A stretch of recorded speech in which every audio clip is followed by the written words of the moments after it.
Shifting focus to the latest on the situation in the Gaza region, President Donald Trump's Board of Peace has assured Israel that its withdrawal in Gaza would only begin after Hamas' complete disarmament take place. That is, if it takes place after Israel had objected to the board's draft released last week, which called for a phased Israeli withdrawal from the territory and also an immediate halt to Israeli strikes.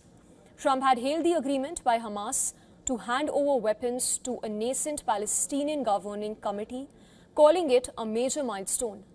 The remarks highlighted the growing rift between Trump and Netanyahu, despite the Israeli Prime Minister frequently touting his close ties with President Trump, who he met in Washington just last week. The spokesperson of the Israeli Prime Minister's office said that Israel had conveyed concerns on the proposed framework to the US, while alleging that the version made public did not reflect Israel's positions. Far-right Finance Minister had said that the text was completely different to the one presented to Netanyahu's security cabinet, and along with a colleague had demanded that the cabinet immediately hold a new vote on the Gaza plan. Nikolay Mladenov, who is the High Representative for Gaza under the Board of Peace, met with Netanyahu for what he acknowledged was difficult work. He said that the board had reached a common understanding of the shared objectives with Israel. All of this while violence continues to escalate in Gaza Strip. The Civil Defense Agency in Gaza recently said that an Israeli strike on a vehicle west of Gaza City killed 2 Palestinians and injured several others.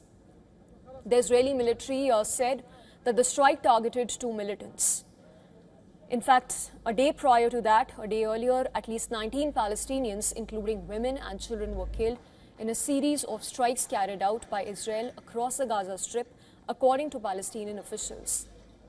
Qatar, Egypt and Turkiye, which are mediating the truce, have criticized what they said were ongoing Israeli violations in the Gaza Strip, particularly the targeting of health facilities and infrastructure and the casualties among civilians that include women and children.